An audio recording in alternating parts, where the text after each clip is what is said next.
Join UF Hall of Famer and 14-year NFL vet Shane Matthews every weekday as he brings you all you need to know about your Florida Gators, including news, analysis, and opinions with some of the biggest names in sports. Find us on Spotify, Apple Podcast, Google Podcast, or wherever you listen to your favorite podcasts, or watch us live at 8 a.m. on Facebook, YouTube, and Twitter.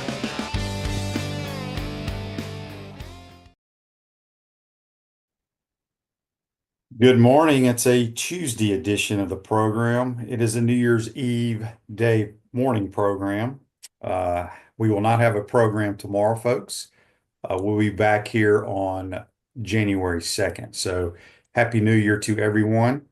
And we'll recap a lot of all the games on Thursday. It is PodUp with Matthews in the morning from the Crime Prevention Security System Studios, large enough to serve you, small enough to care. We'll have Buddy Martin here in just a second. And we'll have Mike Morgan, who will be joining us every Tuesday during basketball season. Works for the SEC Network. We'll talk hoops with him. We'll also talk college playoffs today as well. We missed it last night. Tremendous NFL game. Didn't mean a damn thing, but it's just a shootout. Two phenomenal quarterbacks, play callers, fun to watch. The Detroit Lions win 40-34. And now they play for the #1 seed at home against the Vikings next week. Let's go to the Titan More Hotline, courtesy of Comfort Temp. We're joined by Buddy Martin. You can hear Buddy Monday through Friday or Monday through Thursday nights on your late night Gator talk shows around 9 p.m. Eastern time. What's up, buddy? How you doing? Hey, Shane. Hello. How you doing? Happy New Year to you. I guess we'll say that for a while. How long is it officially you're supposed to say Happy New Year? Sometimes people go like a month, keep saying Happy New Year. When do you stop saying Happy New Year? Probably after tomorrow. Okay. All right. I mean, I probably don't say it a whole lot, period. Buddy, I try to stay away from talking to people. Yeah. For a guy who's in a talk show business, that's pretty good to do that. Then you were not that much of a talker as a player, although if people knew you, you talked. But gosh, a really good conversation last night on the program talking about that, talking about your break, your shot. And I mentioned to you, I wrote a column about, when you get your shot. And I asked you about when you got your shot. And I know the story. I think it's really a fascinating story, one that will go down in the narrative of Gator football history of a guy, because sometimes you don't get that shot. And Shane, you almost didn't. Oh no, if I didn't, there's no telling where I'd be right now. I'd probably be a high school coach in Mississippi or something. But yeah, it's all about being at the right place at the right time, getting an opportunity, and thankful that I got an opportunity and took advantage of it. And I was lucky to do it as a profession. There's so many people going into the portal, going into the draft, or declaring to go pro. It ain't going to work out for them. It's just that's life. Those are the best players in the world, and you got to find the right place, be there at the right time, understand how the business works, and if not, you won't be in the league long. So it's Very true. it's a crazy business. You did that, and not only did you do that, I mean, you found a way to make 11, 14 years in the NFL. Nobody does that, Shane. Yeah. 14 years. And so Coach Spurrier always said the best job in the NFL is a backup quarterback. It worked for him and it worked for you. Yep, I agree with that. Buddy, we got a question here from Barone on YouTube, brought to you by Quality Plumbing. He says, Buddy, have you ever met Hank Goldberg? He was a staple of sports journalism down in South Florida and was around about your age. Hammer and Hank? I did know Hank. I knew him, yes. I wouldn't say we were friends, but I was more than an acquaintance. I've been in his company. I was in his company many times. Hank was an inveterate horse player, as he knows. He played horses all the time. That was his thing. He hung out down in South Florida, and he was a really well-respected guy and a knowledgeable guy, and had a great run. Yes, he was one of my favorite South Florida guys. Yeah, no doubt about that. All right, buddy, let's just kind of recap Gator football, put a kind of a bow on it moving into 2025. Ended up 8-5. Had a tremendous stretch at the end of the year. I know you're very excited about where the program's headed. I am. Should people be excited? I think so. And I kind of worked my way in that last night in this column when you talk about getting your shots and use as an analogy of people who got their shot. You certain I got a shot at a journalistic level. Coach Spurrier had a shot. And the question would come, is Billy Napier getting another shot? And the answer is yes. And I ask you back, is he the long-term answer? I think we all want to know that.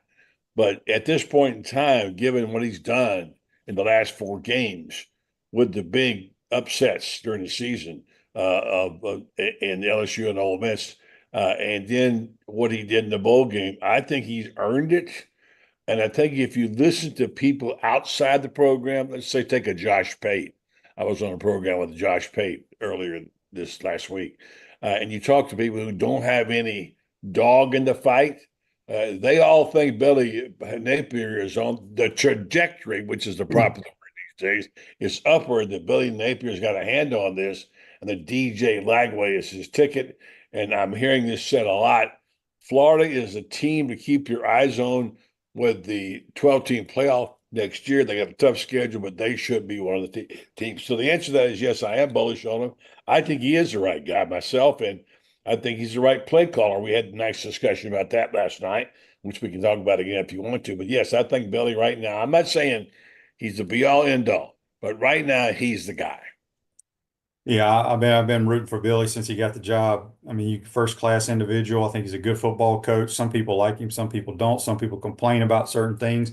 If you watch football around the world, all fan bases are doing the same thing. So, time will tell. I think next year is a crucial year for Florida football.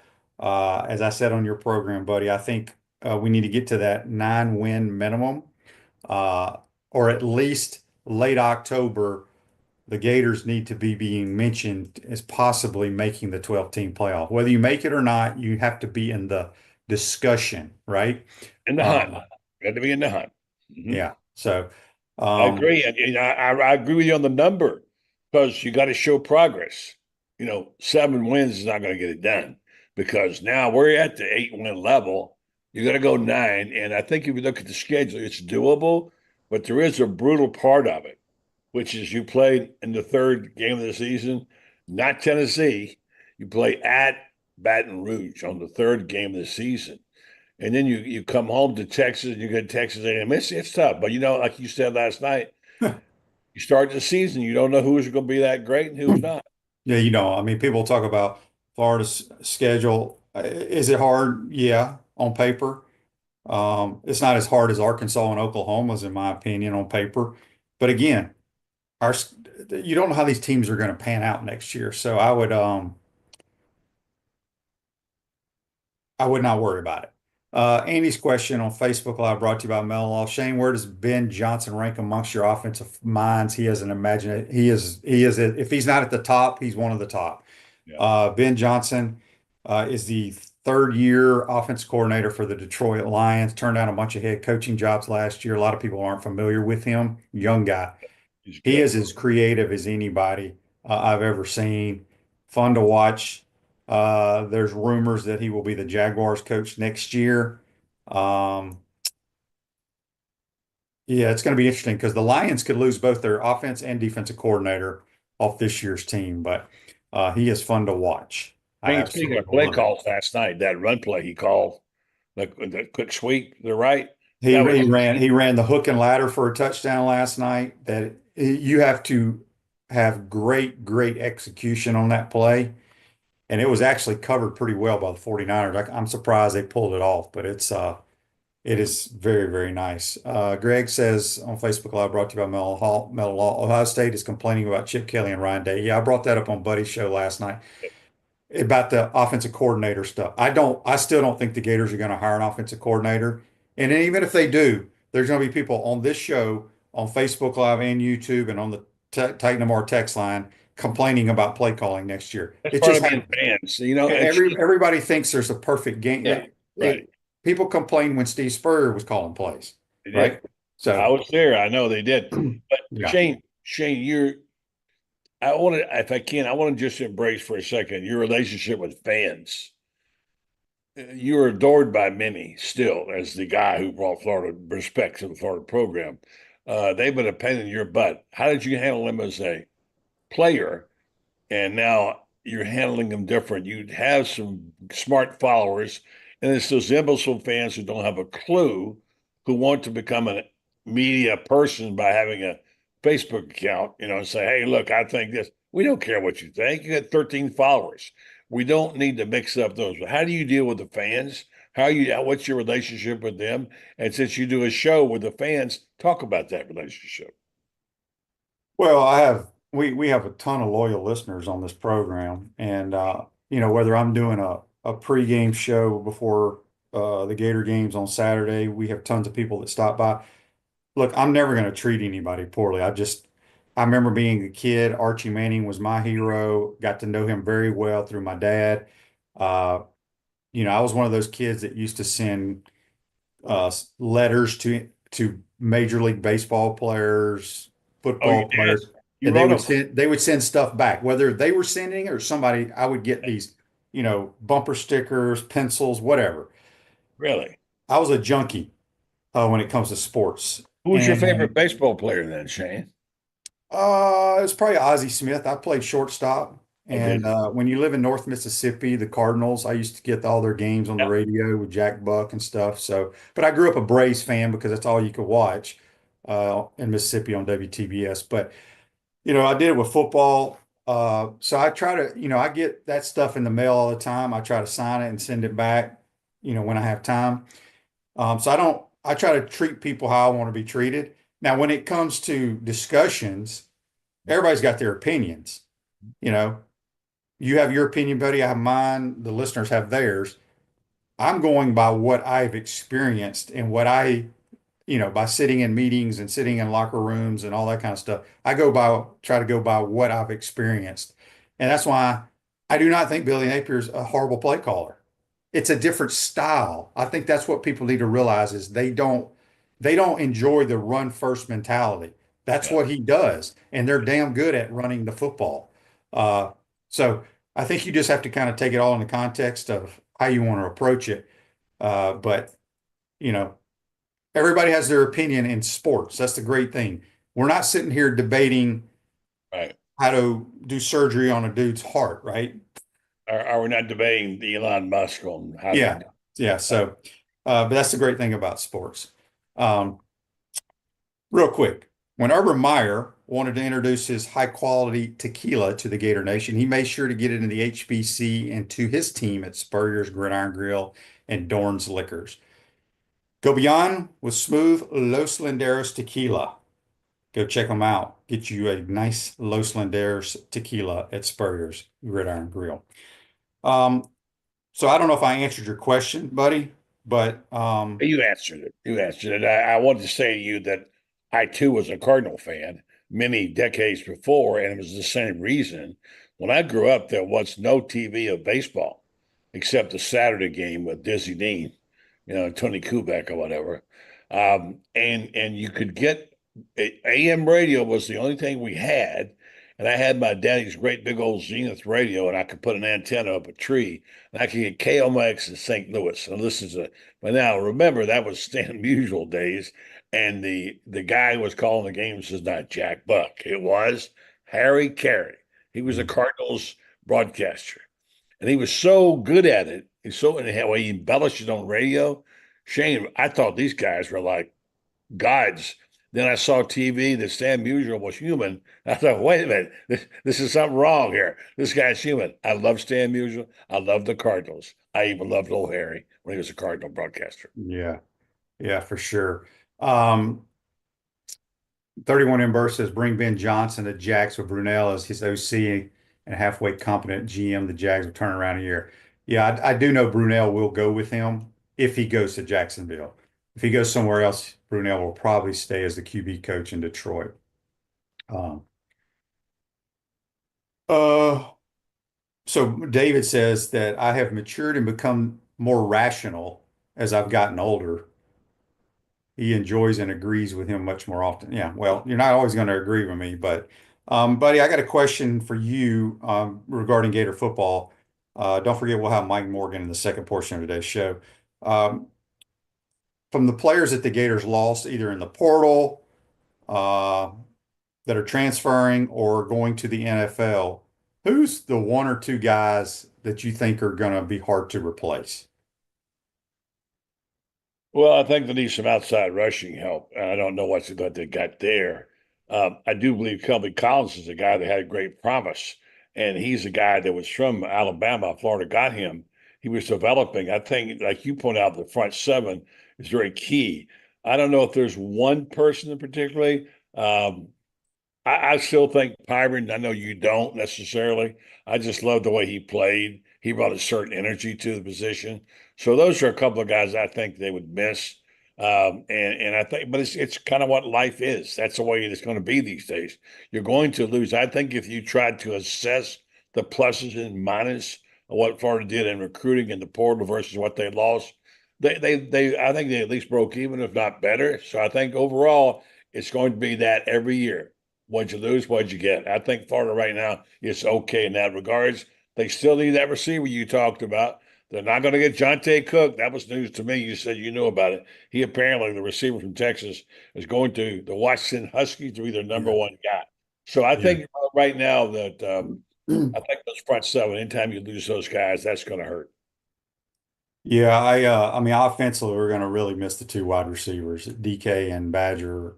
They did a Well, they're not, lot. but they're not portal guys. Nobody took on the portal. They No, but I said even if they go to the pros, oh yeah, no, they're Ron gone. says Cam Jackson. I thought Cam Jackson came on strong, but Triquez Bridges, in my opinion, he could do so much, and he had to take over at corner the last 4 or 5 games. He's a good player, Shane. He's a very good player. He's gone though. I don't know. I'm different than most people. I'm still concerned about our defense, Mhm. way more than I am offense. Well, who's going to be the coordinator? That's what I can't figure Yeah, out. that I don't know either. 31 in versus Shamar and Marshall, only ones that will matter. Yeah, I think Shamar Jason Marshall, we played a lot of. I think he's the one guy on that defense that will play in the NFL a long time. Marshall. Yeah, he's legit. I've said it for years. People don't like it because he gets beat, but every damn DB gets beat. He is an NFL corner if I've ever seen one. Shamar is gonna. I'm pulling for Shamar, but he's a little small, and to play linebacker, he's going to be a special teams guy, I think, in the NFL for a He few needed years. to stay one more year. He needed to stay. Well, he's been hurt a lot too, but I don't know if he needs to stay one more year. People talk about Carson Beck needed to stay one more year. Carson Beck's 23 or 24 years old. What's another year going to do? You By the know? way, did you hear what Todd McShay said about Carson Beck? Yeah, he said he needs to stay another year, right? He hammered him. He said made a bad decision to leave early. He said I texted a bunch of guys in the league, GMs, former GMs, scouts. One scout wrote back to me, one word answer, foolish. Yeah, I saw that too, and it maybe that's true or not, but I don't know what another year is going to do. But he's been a starter for 3 years or 2 years, whatever it is. That's plenty of time. Um, I don't know. And he's gonna, yeah. I think Georgia's better off with Gunnar Stockton from what my Georgia people tell me. They've been Yeah, wanting him. They I'm haven't not figured out. disagreeing with you on that.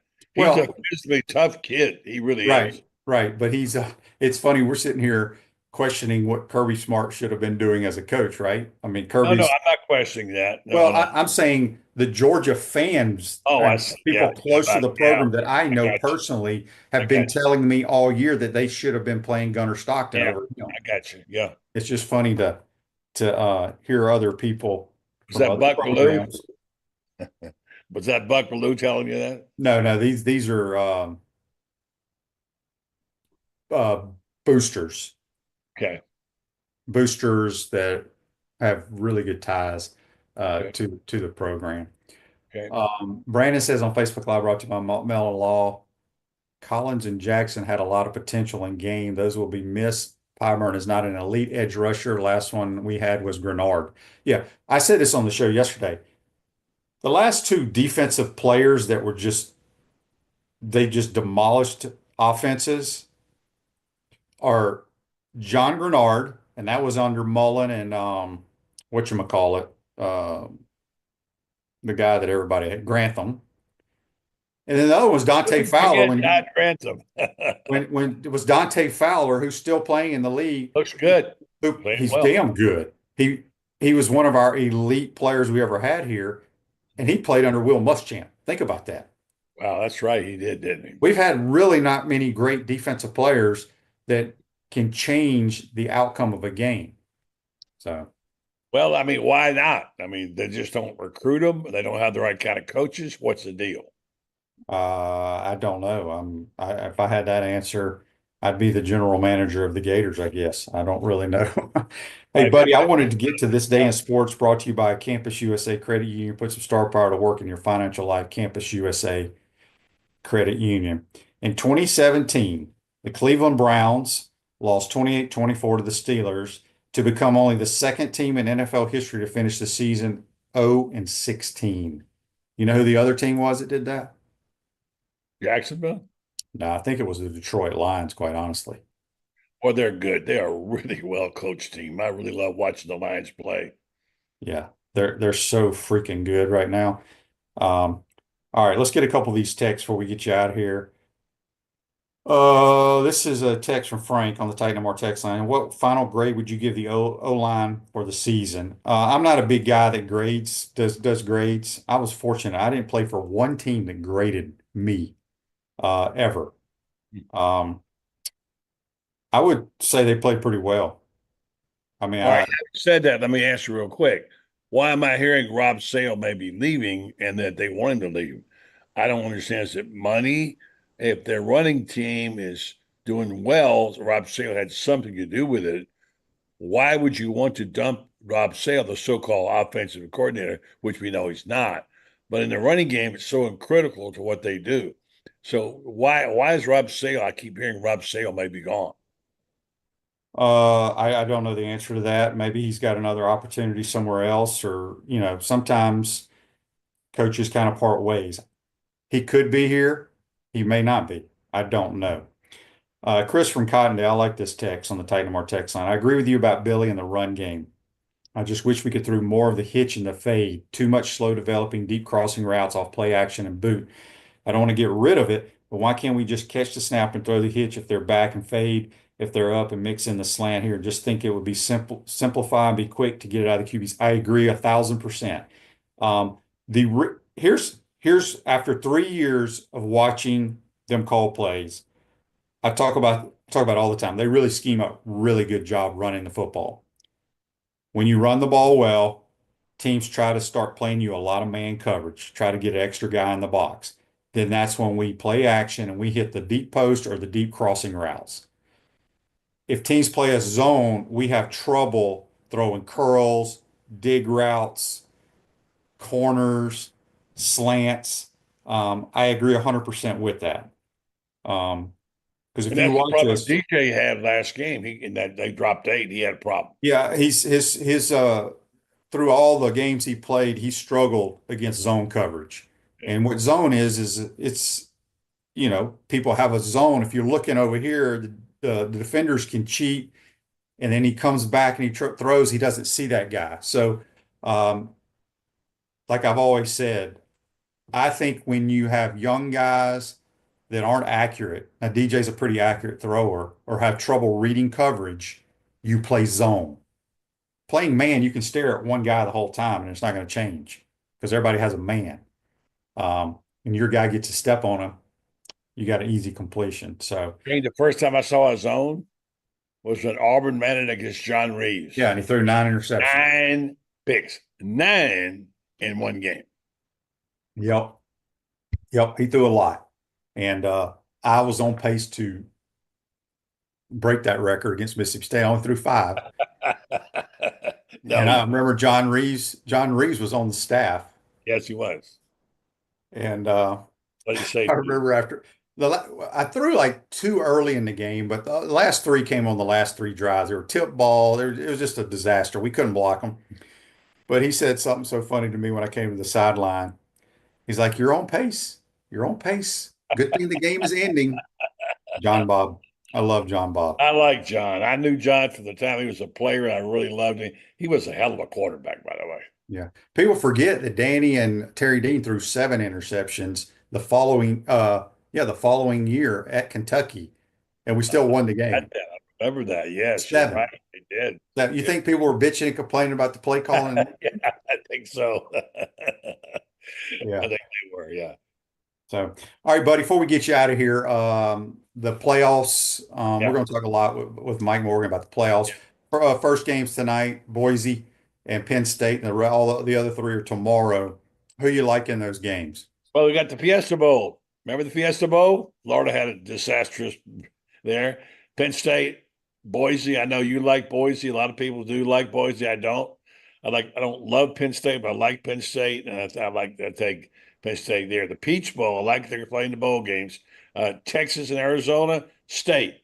Your coach likes Arizona State a little bit here. I'm not saying he thinks they're going to win. I'm going to go Texas there. Rose Bowl. Ohio State and Oregon. How good is Ohio State? We don't know, and they don't know. I wouldn't be surprised here if Ohio State didn't knock off Oregon. And the Sugar Bowl, Notre Dame and Georgia, I go with the Bulldogs. Yeah, I agree with that. And then obviously basketball goes undefeated in non-conference play, and they crank up SEC play Saturday at Rupp Arena against the Big Blue Nation. And week in and week out, it's going to be brutal. I think minimum 12 teams are going to make the tournament, possibly 13. It's just going to be a grind every freaking game. Go back to back to back with ranked teams. Like boom, boom, boom. Well, everybody's ranked, buddy. That's the problem. That is true. That is true. Yeah, pretty much. They're playing the number 1 team twice in the first 31 days. Yeah, I think there's 8 or 9 SEC teams ranked, so it's going to be tough. Buddy, good stuff as always. Happy New Year to you, my friend, and we will talk to you next week, and we'll be in 2025. Thank you, Shane.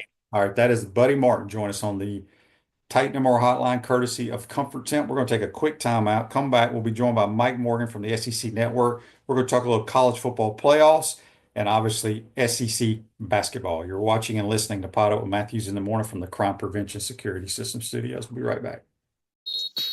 Our premium sponsors are Campus USA Credit Union, Crime Prevention Security System, Titan MRI, Meldon Law, QC Kinetics, Dave & Buster's, UF Health Orthopedics and Sports Medicine Institute, JF Hayden Craft Liqueurs, Bishop's Pitmaster Barbecue, Florida Cracker Kitchen, Los Linderos Tequila.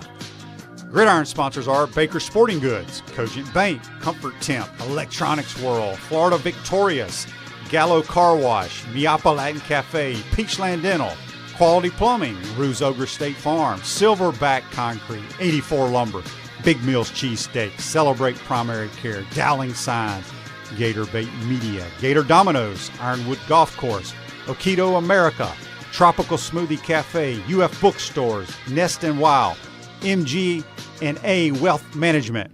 Watch and listen to us live on Facebook and YouTube. Listen to the podcast whenever on Apple or Google Podcasts, Spotify, or wherever you listen to your favorite podcast. Remember to like, follow, and subscribe so you don't miss an episode. To become a sponsor, call my man Freddie at 352-284-3733.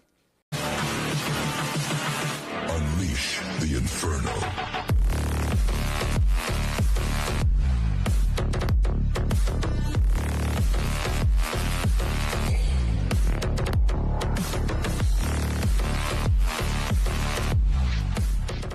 The best New Year's Eve party is Advisors Rooftop in Celebration Point. Ring in 2025 and party with DJ Santos and dance away the last of 2024. We'll have a selection of Spurrier's favorite dishes, hors d'oeuvres, sparkling wine pairings, cocktails, and the most fun you've had all year in the newly renovated, climate-controlled Advisors Rooftop. Go to Spurriers.com to purchase your tickets today before they're all gone. Celebrate the start of your best year. Advisors Rooftop. Must be 21. Welcome back to the Crime Prevention Security System Studios, large enough to serve you, small enough to care. Florida Crackers, a brand for original Floridians. Great food, southern hospitality in the center of the universe, Brooksville, Florida. FloridaCracker.com. Back to the Titan MR Hotline, courtesy of Comfort Temp. It's our good friend of the program, and he will be with us all during basketball season on Tuesdays. Mike Morgan from the SEC Network. How you doing, my man? Shane and my fellow pod uppers, Love you guys. It's been way too long. I look forward to being back with you here on a semi-regular basis. Lots to talk about and lots to be excited about. Yes, indeed. All right, let's start. Tonight is a second round of the college football playoffs, Boise and Penn State. Let me get your picks on these four games, and then I want to get your thoughts on the playoffs as well. Okay, sure. You want to go game by game? Yeah, let's go. Who do you think wins tonight? Penn State, Boise. I think everybody is going to pick Penn State, and I'll fall in line with that because I just think Penn State will be too much in the trenches for Boise State. Look, I am still an Ashton Genty guy, and I still would not be surprised if he put up another 100 yards. He did it against Oregon in a 2-point loss. He did it in a blowout of Washington State. He is not a product of schedule making. He is a product of nobody can stop him, even when people know that he's going to get it every time. UNLV with Barry Odom, they couldn't stop him again with a playoff spot on the line. So I love Genty in this game. And I love their coach, by the way. Spencer Danielson is a rising star. I think he's like 36. But I think Penn State's too much. I'll wait for Penn State to play in the tougher matchups before James Franklin does what he normally does and lose the big game. Yeah. What do you think about Texas? I think Texas is going to roll Arizona State. Maybe it's too much SEC. I've seen Texas in person. I think they're the fastest team I've seen in years. Yeah. And I don't know if Arizona State has seen anything like them. You're not buying stock in Scattaboo, gashing them on the ground. I mean, he is a heck of a story. And Kenny Dillingham, they're a heck of a story. That's your Big 12 Coach of the Year, with all due respect to Deion Sanders. They were picked last in that conference, and they wind up winning it. And most people couldn't name two people on the entire roster. They're not playing with two top 10 picks in Shador and Travis Hunter. But I'm with you. I think Texas is too much. The other thing about it, like these teams, I know Texas lost the conference championship game, and people were worried about, well, what a grind that'll be. You still have, between the last playoff game, what was that, the 20th, Shane? And they'll play tomorrow. So by my count, I think that's 12 days between Texas's last game and this game. Like in the NFL, you play 17 plus a playoff span, and unless you are that one team that gets a bye, you're playing a playoff game every 7 days. So welcome to the big leagues, people. I think Texas will be fine. Yeah.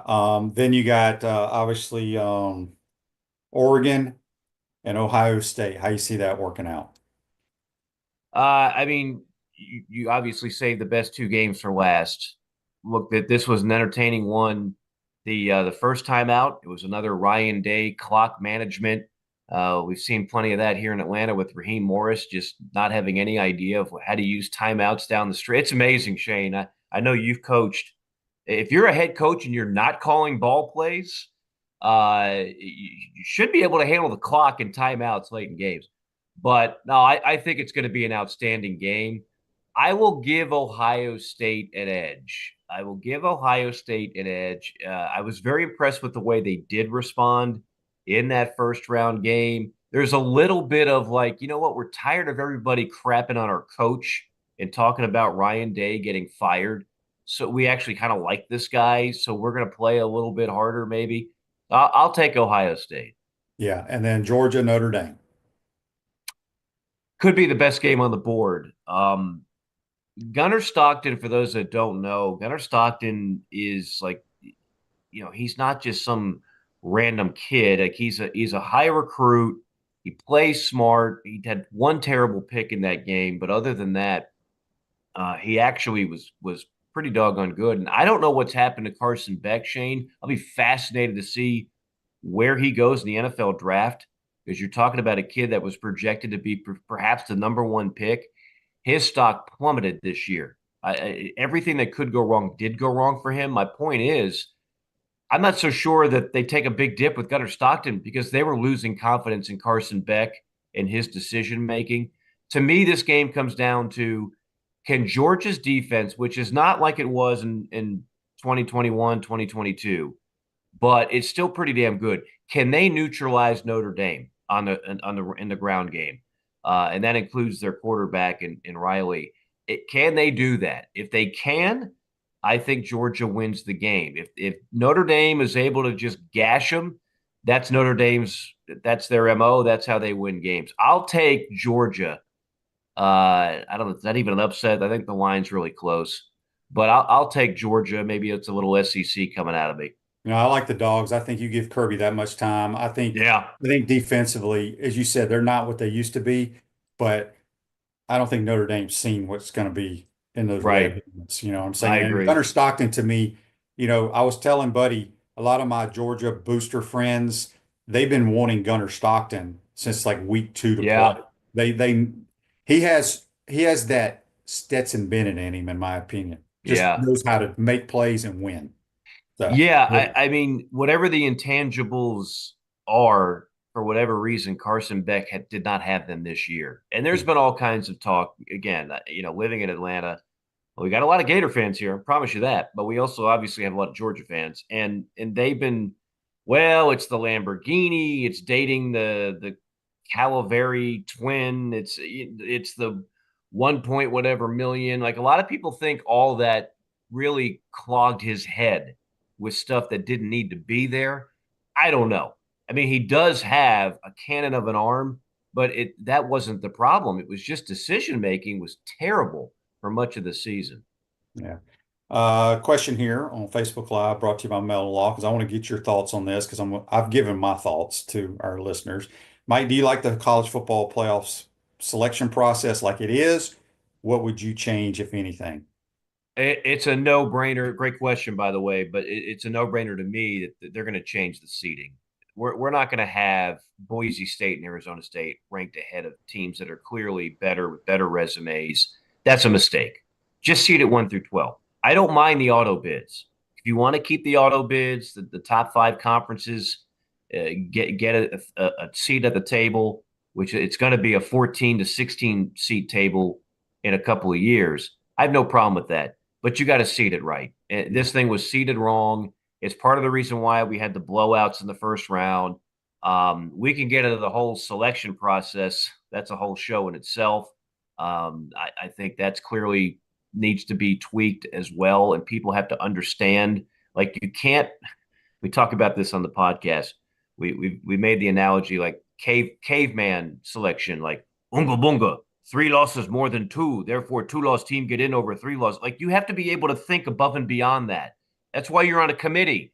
That's why you're sitting there with a bottle of Perrier in your hand and a recliner. You got to do a little research.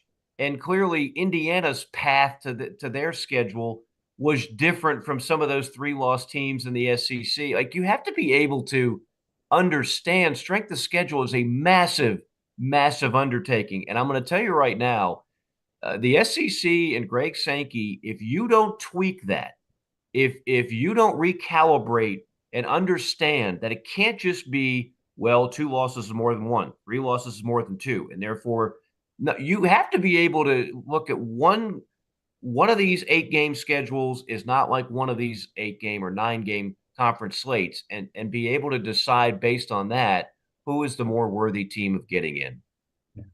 The Pouncey Twins provide all of Gator Nation with the highest quality liqueurs made by J.F. Hayden Craft Liqueurs. Find your favorite flavors at Spurrier's Gridiron Grill. Got Mike Morgan here on the Titan Number Hotline, courtesy of Comfort Temp. Okay, you just mentioned this is where everybody around the nation, everybody on my show talks about the blowouts, right? First round. Mm-hmm. Right. So I said this, and my listeners have heard this. I don't know if you've seen these stats. I'm going to read them to you, Mike. Okay. Last year, first round NFL playoffs. Yeah. 17.3 margin of victory. College playoffs, 19.2. Here's what's crazy. The first round, when we had the 14 playoffs for 10 years, mm-hmm. the semifinal games were decided by an average of 15.8 points per game, and those were at neutral sites. Right. All right. So here, I did a little research. Everybody talks about national championship games and all that kind of stuff. Ain't none of them, but about 3 of them been close, right? I'm going to read them to you right now. Mm-hmm. Well, I thought I was. I know I took a picture. Oh, no, here it is right here. Okay. We've been doing the 14 playoff for 10 years. Year 1, Ohio State, Oregon. 42-20. Now you had the next year in 2016, Alabama 45, Clemson 40, close game. 2017, Clemson 35, Alabama 31, close game. 2018, Alabama 26, Georgia 23, close game. Since then, they ain't been close. 2019, Clemson 44, Alabama 16. 2020, LSU 42, Clemson 25. 2021, Alabama 52, Ohio State 24.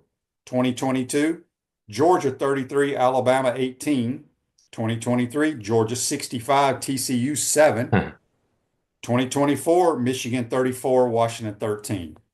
So in the 10 years, only 3 games have been close. Shane, that you just went through the title games. Look at the semis. That's what I'm talking about. The semis are blowouts all the time. The semis were unbelievably lot. It was an absolute a rare occurrence. I mean, you're more likely to see a SUV-sized drone over your house in Gainesville than having a competitive semifinal game in the 10 years of the 14 playoffs. So yeah, and you mentioned the NFL. I was thinking the same thing.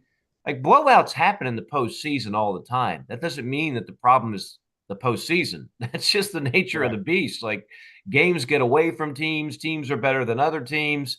That doesn't mean that, oh, well, clearly the solution is to go back to what, 2? To go back to the BCS? Come on. The overriding you were good with 4, is that what you said? No, I want 24. You want 24. I want the FCS model. I'm not. To me, the sweet number is 16.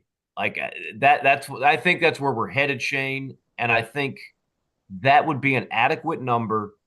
And you still have, the gut-wrenching games in November where, for example, let's just say Florida next year went into the Florida State game 9-2. And that game could very well determine whether or not they're in the playoff or not. If you lost to Florida State at home and you finished 9-3, well, maybe you don't deserve to go then. But if you win it, you earned your way in. You still had a really good year with an incredible strength of schedule. Yeah, you lost a couple of games, but you're still worthy of a playoff spot. I'd like to see 16. Yeah, 16's fine. Like I said, I have no problems with the playoffs. I do agree with you, though. Once you pick those 12 or however many, you got to reseed them. I love the automatic bids if you win your conference championship. Mm-hmm. Yeah. But just because Arizona State won the Big 12 or whatever conference they're in now, they should not have gotten a bye. I mean, that's simple. The reason they did that, I understand. They are clinging to every possible way of making the conference championship game still relevant, right?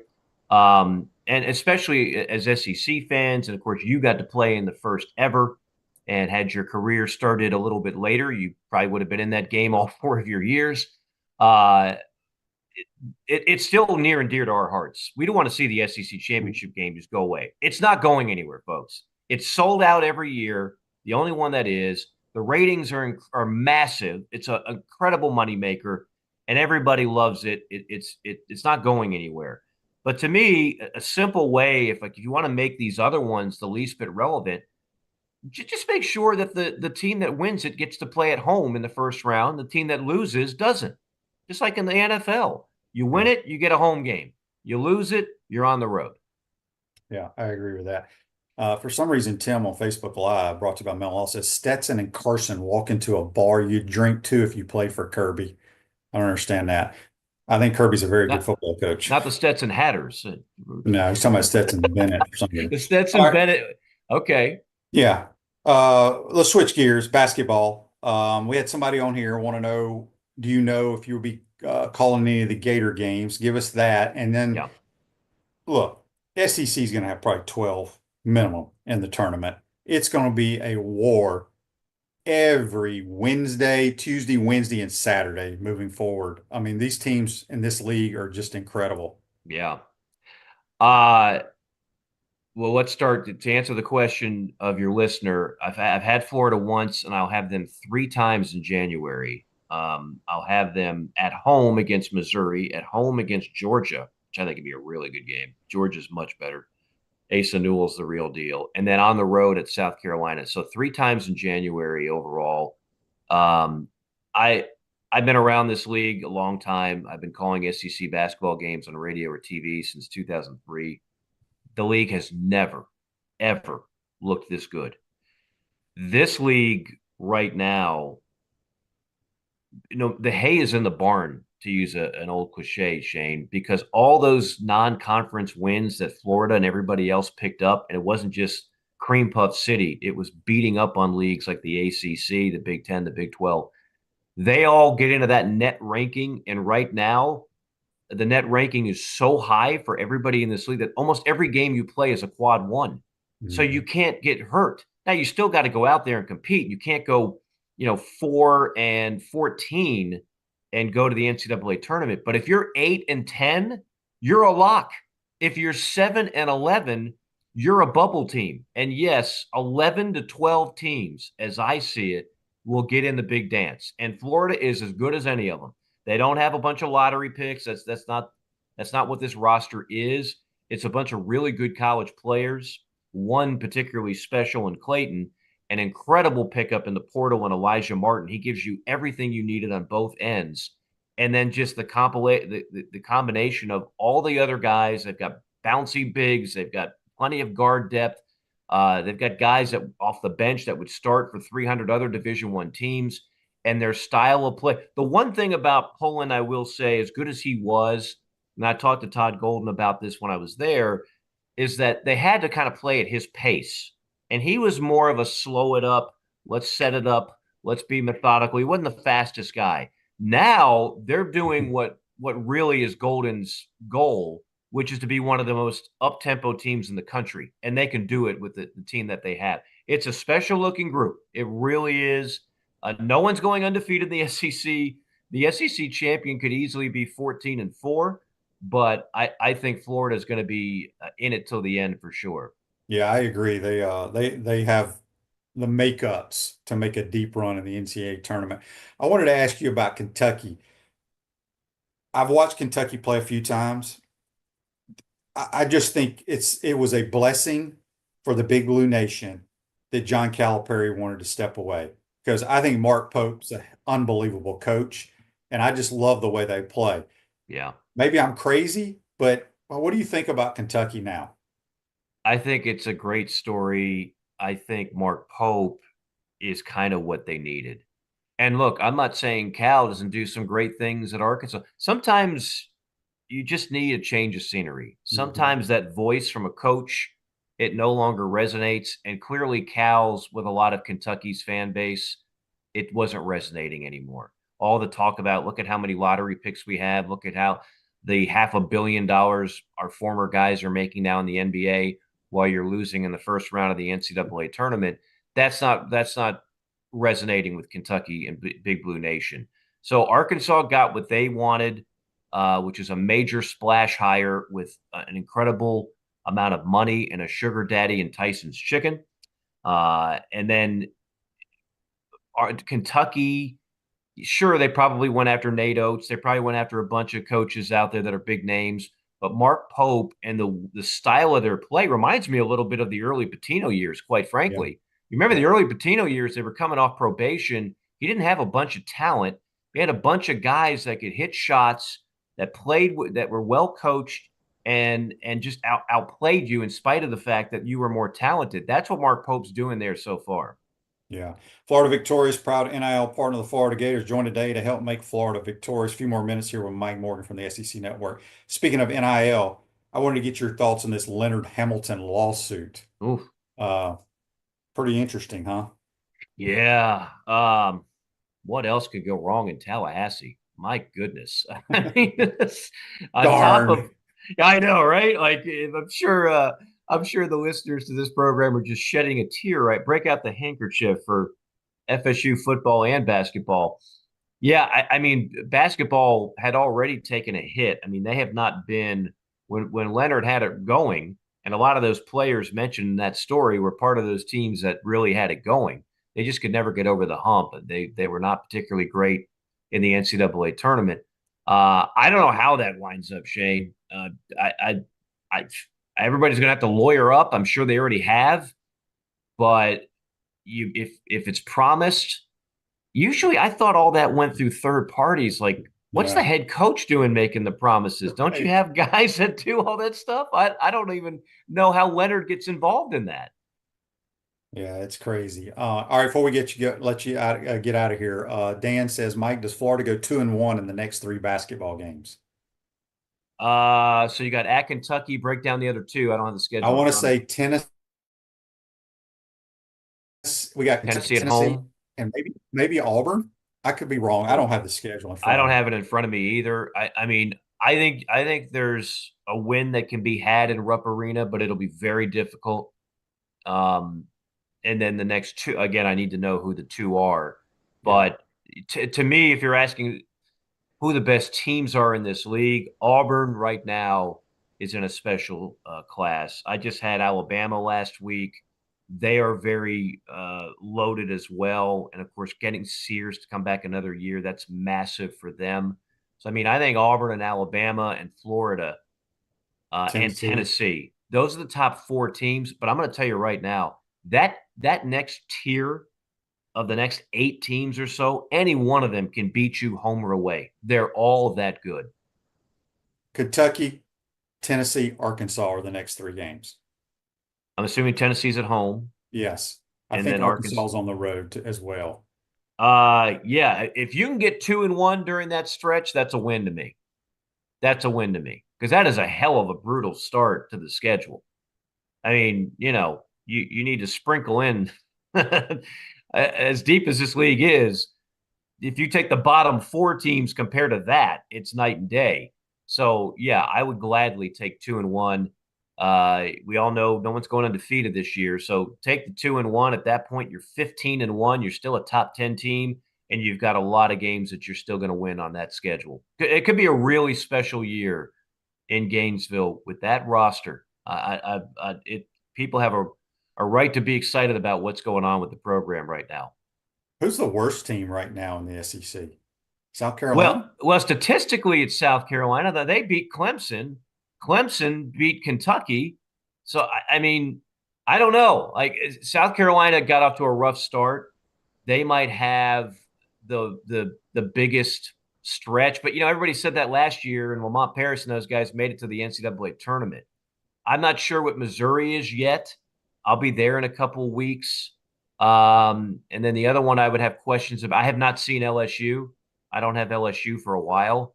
I think LSU would be in line for that. But again, if you are number 16 in this league, like nobody knew Oklahoma was going to be this good. Mark Wise and I have Oklahoma, Texas A&M in the second conference game of the year. That's going to be like a top 15 matchup.